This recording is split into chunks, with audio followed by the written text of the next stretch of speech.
Tiba-tiba sekarang memutuskan untuk berseberangan dengan Pak Jokowi. Pak Jokowinya yang nyebrang.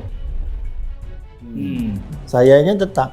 Sebetulnya dengan asumsi bahwa Partai Demokrat masih tetap dipimpin oleh Pak SBY dan Mas Agus yang masih ingin bersikap sebagai tokoh-tokoh pro-demokrasi, maka sebetulnya tinggal dibutuhkan 2,76%, kurang dari 3%, untuk membuat Pak Jokowi bisa dimakzulkan.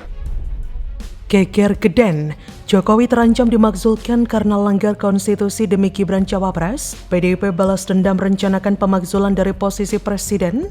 Dan apa istilahnya gayung bersambut gitu Pak. Kita dengar PKS membuka opsi pemakzulan. Kemudian PDIP kurang lebih begitulah dengan Pak Masinton Pasaribu yang mengusulkan hak angket. Halo, dengar suara JJ di channel Redaksi Jurnal. Politikus PDIP, Pandapotan Maruli Asinababan, merespon soal resiko pemakzulan Presiden Jokowi sebagai puncak kekecewaan publik atas politik dinasti yang ditudingkan kepadanya. Ex-Ketua KPK Abraham Samad menyampaikan ada seorang pakar tata hukum negara yang menyebut alasan hukum sudah terpenuhi untuk memakzulkan Jokowi. Lebih lanjut, Panda juga menyampaikan sikap Ketum PDIP, Megawati Soekarno Putri, terkait hal tersebut. Menurutnya, Megawati sangat prihatin. Gila ya, akibat adanya keputusan MK yang sangat kontroversial, Jokowi sampai harus menerima pemakzulan? Sebelumnya, pengamat dan konsultan politik EF Saifullah Fatah menilai bahwa saat ini Presiden Jokowi tengah dalam ancaman pemakzulan yang terpicu oleh 4 faktor. Salah satunya akibat dampak putusan Mahkamah Konstitusi yang memberikan karpet merah bagi Gibran untuk berlaga di Pilpres 2024. Pendiri dan CEO Polmark Indonesia, Political Marketing Consulting itu pun menilai bahwa putusan yang disinyalir memberikan lampu hijau bagi anak muda untuk berkontestasi di politik justru meredam demokrasi di tanah air.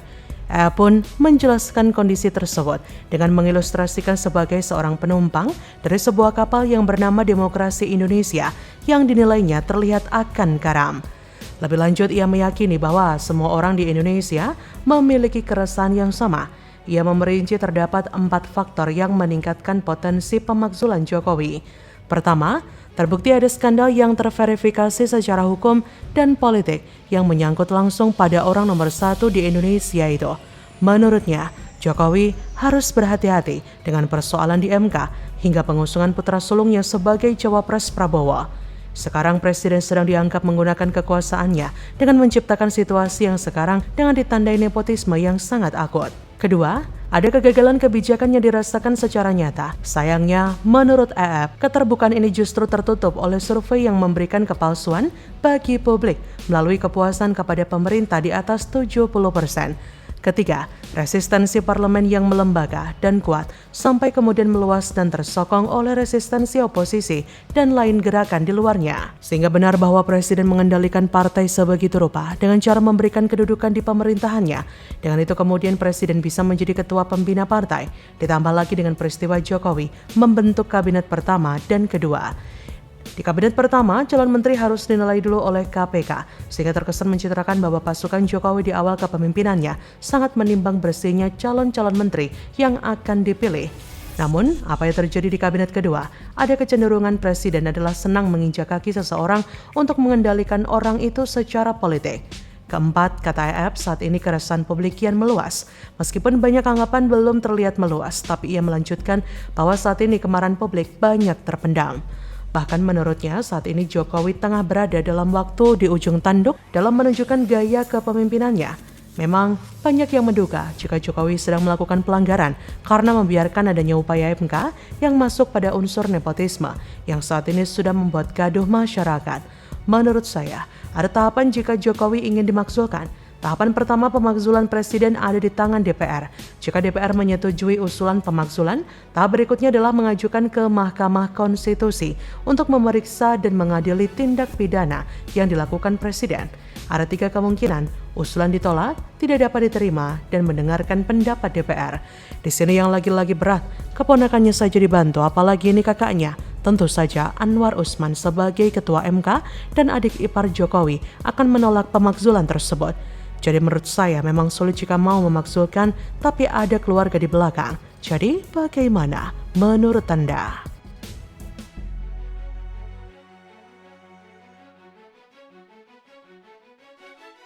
Mbak, yang pertama saya jawab, mungkin tadi Mbak sudah menjawabnya sendiri, masih itu isu kan.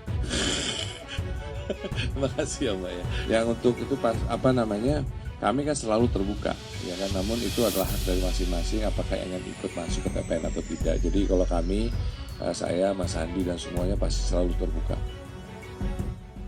Geger dua menteri top Jokowi, Sri Mulyani dan Basuki Hadimulyono santer dikabarkan merapat masuk ke tim pemenangan Ganjar Mahfud. Kode keras sudah dilempar. Orang baik kumpul sama orang baik. Dua anggota Kagama. Ya, saya temenan sama beliau, saya bertanya banyak hal soal politik infrastruktur, saya ngaji sama beliau gitu. Kalau Pak Bas terlihat kayak sedih gitu enggak ya?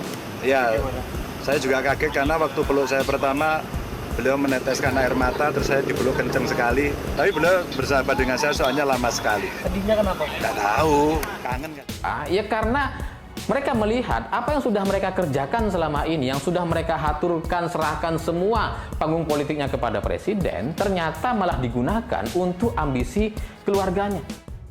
Halo, dengar suara JJ di channel Redaksi Jurnal. Seperti dilansir dari tribunnews.com, sejumlah menteri di Kabinet Presiden Jokowi dan Wapres Ma'ruf Amin disebut-sebut masuk dalam tim pemenangan Capres-Cawapres di Pilpres 2024. Bahkan menteri ada yang terang-terangan mendukung pasangan Capres-Cawapres. Terkini, dua menteri Presiden Jokowi disebut-sebut gabung dengan tim pemenangan nasional TPN Ganjar Pranowo dan Mahfud MD. Mereka adalah Menteri Keuangan Sri Mulyani dan juga Menteri PUPR Basuki Hadimulyono. Ketua TPN Ganjar Pranowo dan Mahfud MD Arsyad Rashid mengatakan kabar Sri Mulyani bergabung dalam timnya masih sebatas isu. Hal ini disampaikan Arsyad merespon pertanyaan awak media mengenai isu Menteri Keuangan itu akan gabung TPN Ganjar Mahfud.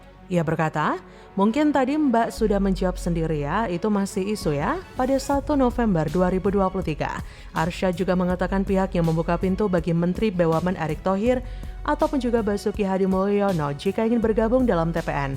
Pernyataan ini disampaikan Arsyad terkait pertemuan Ketua Dewan Pakar TPN Ganjar Mahfud, Sandiaga Uno dengan Erick Thohir beberapa waktu lalu, juga Ganjar bersama Menteri Basuki. Namun Arsyad menyerahkan sepenuhnya kepada Erick Thohir, Sri Mulyani ataupun Basuki apabila ingin bergabung dengan TPN Ganjar Mahfud. Ia berkata, kami kan selalu terbuka ya, namun itu adalah dari masing-masing apakah ingin ikut ke TPN atau tidak. Jadi kalau kami, saya, Mas Sandi dan semuanya pasti terbuka.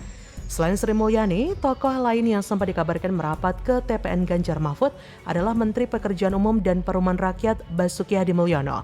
Isu ini bergulir pasca adanya beberapa video yang seakan memposisikan Pak Bas bakal segera masuk TPN Ganjar Mahfud. Sebelumnya juga sempat viral foto Ganjar yang berpelukan dengan Basuki.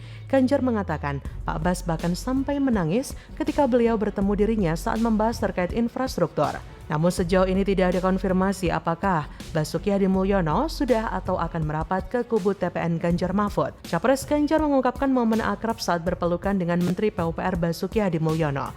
Ganjar menyebut dalam momen itu Basuki tiba-tiba meneteskan air mata. Kata Ganjar pada 30 Oktober, ya saya juga kaget ya karena waktu peluk saya pertama kali beliau meneteskan air mata terus saya dipeluk kencang sekali. Ganjar pun saat itu mengaku kaget, ia mengaku langsung menenangkan Pak Basuki. Saat ditanya alasan Basuki sedih, Ganjar menjawab singkat, ia menduga Basuki sedih lantaran kangen kepadanya. Ganjar berkata, tapi saya sebenarnya mas tenang saya ini mau konsultasi soal infrastruktur gitu ya.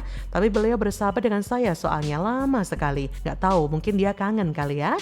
Lantas apa yang Ganjar dan Basuki bicarakan dalam pertemuan itu? Kata Ganjar, obrolan antara dua anggota Kagama. Saya temenan sama beliau, saya bertanya banyak hal soal politik infrastruktur. Saya ngaji sama beliau. Sebelumnya, Ganjar membagikan momen keakrabannya dengan Menteri PUPR Basuki Hadimulyono. Keduanya bersalaman dan saling berpelukan. Seperti dilihat detik.com, Senin 30 Oktober, momen itu dibagikan Ganjar di akun Instagramnya Minggu 29 Oktober. Ada dua foto yang diunggah Ganjar. Ganjar tampak mengenakan kemeja hitam, Basuki memakai kemeja putih. Foto pertama memperlihatkan keduanya saling berpelukan dan di foto lainnya keduanya bersalaman. Ganjar lantas menuliskan keterangan di postingannya itu. Ganjar mengaku dia dan Basuki saling merindu dan akan selalu berjalan bersama.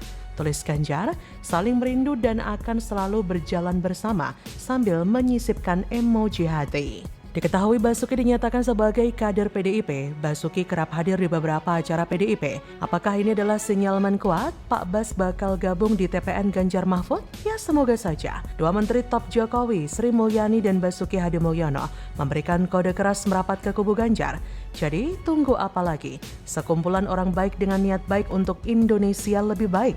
Kurang apa lagi? Orang baik jelas pilih orang baik. Bagaimana menurut Anda?